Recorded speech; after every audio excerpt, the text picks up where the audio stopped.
warahmatullahi wabarakatuh. Nah, di sini kami akan menyelesaikan tugas kewarganegaraan dengan kelompok 6. Nah, dengan judul Masyarakat Madani.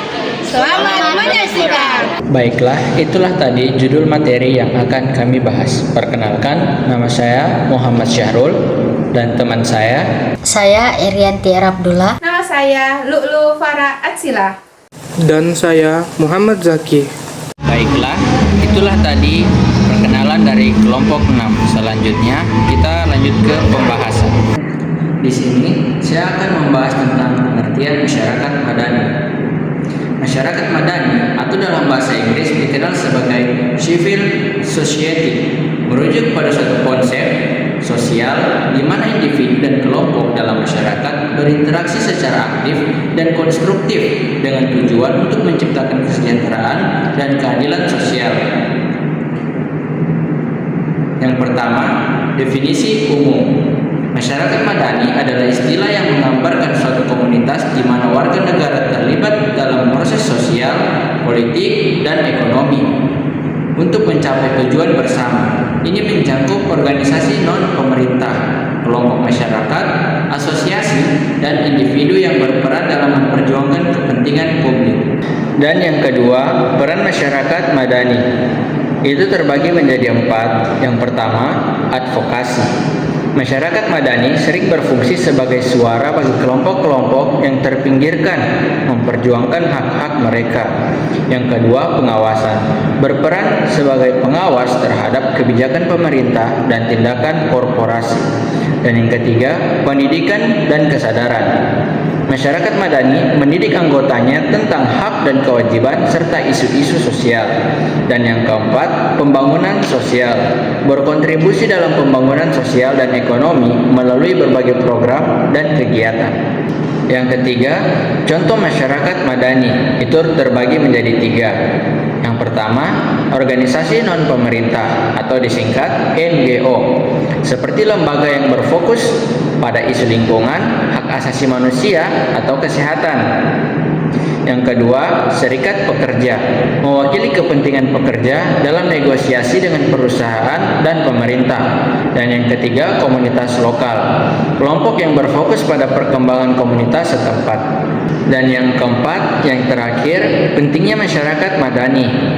Masyarakat madani berperan penting dalam demokrasi, kesejahteraan sosial, dan keadilan sosial. Selanjutnya, saya akan membahas tentang sejarah masyarakat madani. Masyarakat madani adalah istilah yang merujuk pada tantangan masyarakat yang menjunjung tinggi nilai-nilai demokrasi, keadilan, toleransi, partisipasi, dan supremasi hukum. Konsep ini sering dikaitkan dengan masyarakat sipil dengan tradisi barat. Namun, dalam konteks dunia Islam, masyarakat madani memiliki akar historis dan kultural yang lebih spesifik.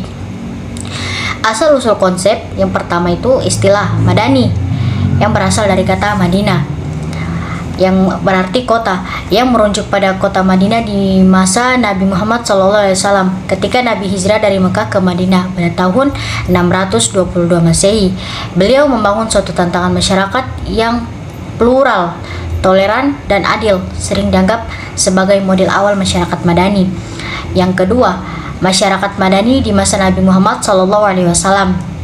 Setelah hijrah, Nabi Muhammad membentak Piagam Madinah, sebuah konstitusi tertulis pertama di dunia yang mengatur hubungan antar kelompok masyarakat, mengakui keberagaman agama dan etnis, Muslim, Yahudi, dan kelompok lainnya, menjamin hak dan kewajiban semua warga Madinah, menegakkan prinsip keadilan, perdamaian, dan perlindungan terhadap kaum lemah.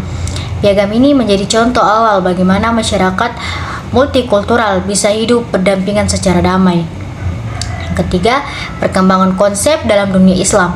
Sepanjang sejarah Islam, ide masyarakat madani muncul dalam sebagai berikut. Yang pertama, pada masa Khalifah Khulafaur Rasyidin, nilai-nilai partisipasi dan musyawarah dijunjung tinggi. Kedua, di era Khalifah Umayyah dan Abbasiyah, muncul kelembagaan, keilmuan, dan sosial yang menunjuk peran aktif masyarakat sipil, wakaf, Madinah, dan lain-lain. Yang ketiga, pada abad pertengahan, Pemikir seperti Ibnu Khaldun mengembangkan teori sosial yang menekankan pentingnya solidaritas sosial dan masyarakat yang beradab. Lanjut yang keempat, konsep modern atau civil society dan masyarakat madani. Di era modern, terutama setelah berkembangnya demokrasi di Barat, konsep sivil menjadi penting di Indonesia dan negara-negara Muslim lainnya. Muncul usaha untuk menyesuaikan konsep tersebut dengan nilai-nilai lokal dan Islam. Lahirlah istilah-istilah masyarakat madani. Yang kelima, ciri-ciri masyarakat madani yaitu pluralisme dan toleransi, keadilan sosial dan hukum, demokrasi dan partisipasi publik, kemandirian masyarakat sipil, kebebasan berpendapat dan berserikat. Yang terakhir, supremasi hukum. Baik, di sini saya akan melanjutkan materi dari teman saya terkait karakteristik masyarakat madani. Nah, mari kita uraikan karakteristik utama masyarakat madani. Konsep ini menggambarkan suatu masyarakat ideal yang berlandaskan pada nilai-nilai luhur dan prinsip-prinsip kemanusiaan. Karakteristik utama masyarakat madani dicicirkan oleh beberapa pilar penting yang membuatnya berbeda dari bentuk masyarakat lainnya. Berikut adalah karakteristik tersebut. Yang pertama, pluralisme. Pluralisme ini adalah pengakuan dari masyarakat penerima akan adanya keberagaman masyarakat madani menghadapi perbedaan suku, agama, ras, pandangan politik, dan budaya. Perbedaan dianggap sebagai kekayaan, bukan sumber perpecahan. Toleransi menjadi inti dari pluralisme ini. Selanjutnya, toleransi. Kemampuan untuk bersabar dan memahami diri dalam menghadapi perbedaan pendapat atau pandangan.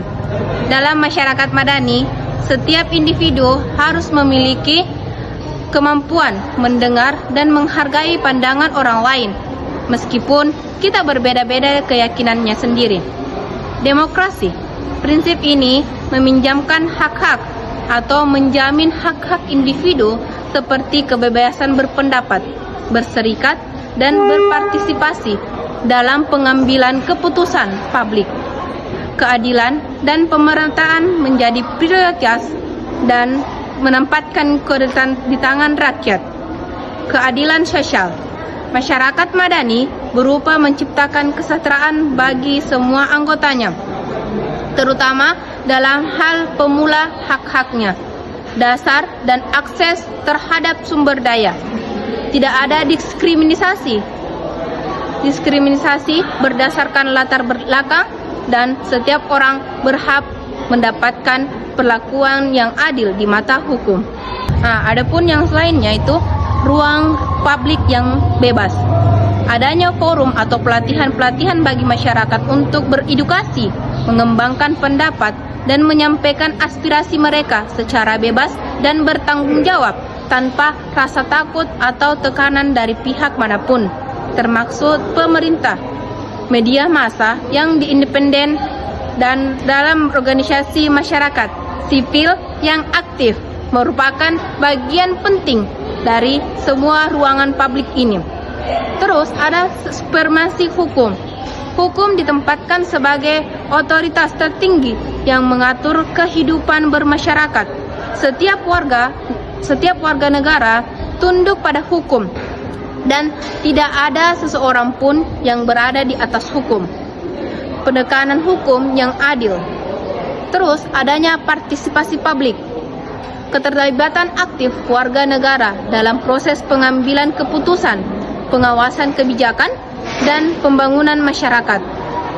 Partisipasi ini bisa melalui berbagai saluran atau berbagai media massa, termasuk pemilihan umum, demokrasi damai, atau keterlibatan dalam organisasi maupun non-pemerintah. Kemandirian. Masyarakat madani didorong untuk mandiri dan tidak sepenuhnya bergantung pada negara. Instansi dari bawah kemanapun untuk mengatur diri sendiri dan mengembangkan potensi lokal menjadi ciri khasnya. Hal ini terjadi dari keberadaan lembaga-lembaga swadaya masyarakat atau dikenal SLM, LSM yang kuat dan bergerak secara independen, menjunjung tinggi nilai-nilai kemanusiaan. Masyarakat ini berlandaskan pada moralitas dan etika universal. Nilai-nilai seperti kejujuran, kasih sayang, empati, altruisme, dan tanggung jawab sosial menjadi panduan dalam setiap interaksi dan tindakan yang berada di masyarakat madani. Nah, secara singkat, karakteristik ini mengembangkan sebuah masyarakat yang tidak hanya modern dalam infrastruktur, tetapi juga matang dalam sebuah pemikiran dan budaya dalam perilakunya. Masyarakat madani adalah tujuan ideal bagi masyarakat negara, bagi banyak negara yang ingin mencapai kemajuan holistik. Nah, selanjutnya materi akan dilanjutkan dengan teman saya. Baik, di materi terakhir ini saya akan membacakan tentang pilar penegak masyarakat madani. Pilar penegak masyarakat madani adalah institusi nilai atau nilai-nilai utama yang berfungsi sebagai fondasi untuk menciptakan dan menjaga masyarakat yang beradab, demokrasi, dan inklusif. Pilar-pilar ini membantu menjamin bahwa warga negara dapat berpartisipasi aktif dalam kehidupan sosial dan politik tanpa dominasi negara ataupun kelompok otoriter. Pilar penegak masyarakat madani terbagi menjadi 6. 1. Lembaga swadaya masyarakat atau LSM, organisasi non-pemerintah yang berperan dalam mengawasi kebijakan publik, memperjuangkan hak-hak warga, dan memberikan suara kepada kelompok yang terpinggirkan. 2. Pers yang bebas dan bertanggung jawab. Media massa menjadi sarana kontrol sosial, menyampaikan informasi, serta menjadi forum diskusi dan ekspresi masyarakat. 3. Supremasi hukum atau rule of law, menjamin keadilan dan persamaan hak di depan hukum, serta melindungi warga dari tindakan sewenang-wenang. 4. Partisipasi aktif warga negara. Masyarakat madani menekankan pentingnya keterlibatan warga dalam proses pengambilan keputusan sosial dan politik. 5. Toleransi dan pluralisme, pengakuan terhadap keberagaman budaya, agama, dan pandangan serta kekayaan masyarakat bukan sebagai sumber konflik. 6. Pemerintah yang demokratis, pemerintah yang terbuka, akuntabel, dan menjamin hak-hak yang warga secara negara. Baiklah, itulah tadi sedikit materi pembahasan tentang masyarakat madani. Saya mewakili dari teman-teman kelompok 6. Kurang dan lebihnya mohon maaf. Wassalamualaikum warahmatullahi wabarakatuh.